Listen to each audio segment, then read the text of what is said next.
வா வான்றன்ல.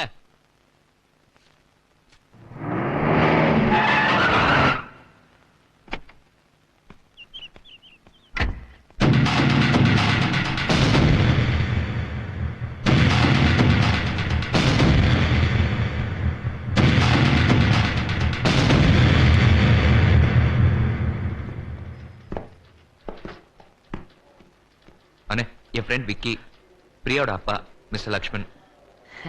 என்ன சிவா அப்படியே இருக்காரு? உங்க அப்பா ஜெராக்ஸ் கடை வச்சிருந்தாரா?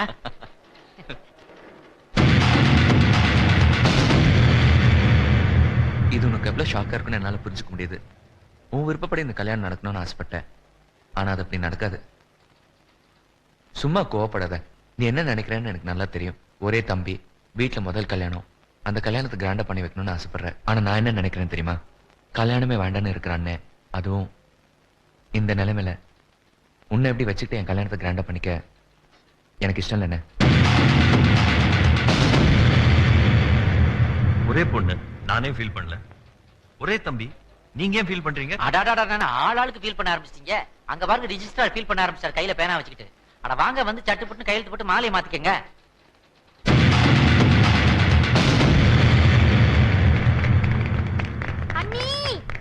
என் பேராண்டி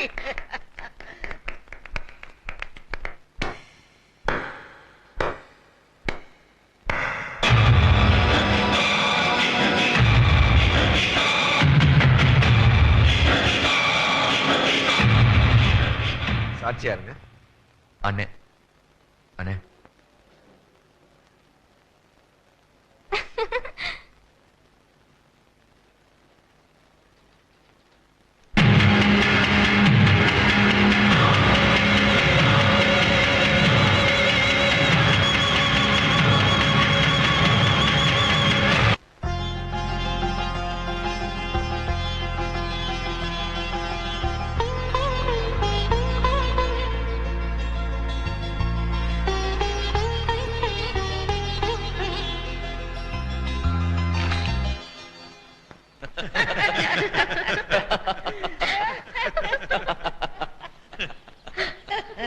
நீங்க ரொம்ப கொடுத்து வச்சவங்க.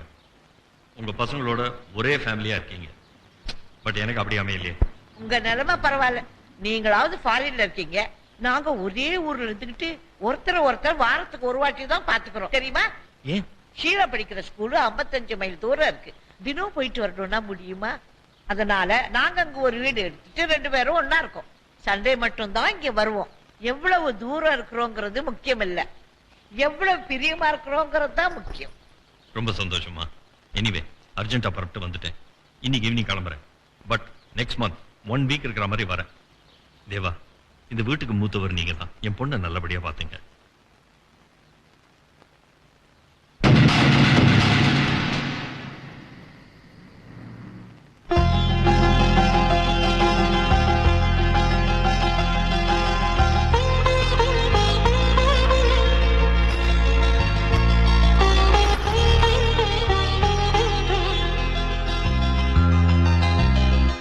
என்ன ஷீலா? அண்ணா பேசாம போ, அண்ணி வருவாங்க. சும்மா இருக்க முடியலன்னா பெட்ரூம் டெக்கரேட் பண்ணு. அத அண்ணன் பண்ணிட்டு இருக்கான்.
எப்படிண்ணா இருக்கு? என்னண்ணா இது? என்ன கேட்டா நைட் பேசாம ரூம்ல படுத்து தூங்க வேண்டியது தானே? காஷக்குள்ள போய் யார் சொன்னது? எல்லாத்தையும் நீயே பண்ணணும்னு நினைக்கிறது சரி, ஆனா எதை எப்ப பண்றதுன்னு இல்ல. ச்சே. Sir please don't get upset. இல்லங்க, இவ எப்பவுமே இப்படிதான், எல்லாத்துக்கும் அடம் பிடிக்க வேண்டியது. நான் தான் குக் பண்ணுவேன், நான் தான் கார்டனிங் பண்ணுவேன், நான் தான் கார் கிளீன் பண்ணுவேன். நைட் 11 மணிங்க. நைட்லயா? ஆமாங்க, எங்களை ஹனிமூனுக்கு அனுப்புறதுக்காக காரை போய் ரெடி பண்ணிருக்கான். காரை ரெடி பண்ணிட்டா கையை உடைச்சுட்டான். நீங்களே சொல்லுங்க, அவன் அவனை பத்தி கொஞ்சமாவது கால் பண்ணல? எங்களை பத்தியே நினைச்சிட்டு இருந்தா? சரி சார், என்ன பண்றது? எதிர்பாராம நடந்து போச்சு. ஆக்சிடென்ட் அப்படிதான் நடக்கும். என்ன இது ஒரு 15 நாளைக்கு அப்புறம் நடந்திருக்கணும். இல்ல உங்க அண்ணன் பிளான் படி நேத்தே மலேசியா போயிருக்கணும். மலேசியாவா?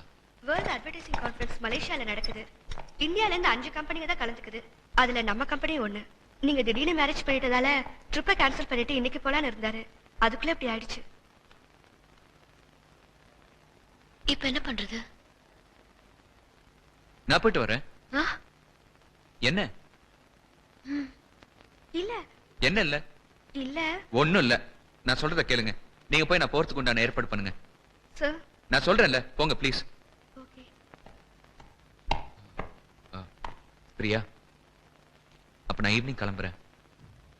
நீ தான் இங்க இருந்து அண்ணனை பாத்துக்கணும். கல்யாணமாய் ஃபர்ஸ்ட் நைட் கூட நடக்கல. ஜாலியா வைஃபை கூட்டிட்டு ஹனிமூன் போக வேண்டிய ஹஸ்பண்ட் அதுக்கு பதிலா வைஃபை தனியா விட்டுட்டு பிசினஸ் விஷயமா மலேசியா போறான். அதுவும் 15 டேஸ். எந்த பொண்ணுக்கும் மனசு கஷ்டமா தான் இருக்கும். என்னை நீ தப்பா நினைக்கலையே? சச்சா, ஏன் இப்படி பேசுற? நீ இப்படி சொல்லலன்னா தான் நான் தப்பா நினைச்சிருப்பேன். எனக்கு கஷ்டம் கஷ்டங்கிறியே, உனக்கும் அதே கஷ்டம் தானே. உங்க அண்ணனுக்காக நீ அதை ஏத்துக்கும் போது உனக்காக நான் ஏத்துக்க மாட்டேனா? ஆக்சுவலா இந்த மாதிரி விஷயத்துல தான் எனக்கு ரொம்ப பிடிச்சிருக்கு. உங்க அண்ணன் கூட நான் எப்படி துடிச்சு போயிடுறேன். உன்னோட இந்த கைண்ட்னஸ், உன்னோட இந்த அஃபெக்ஷன்,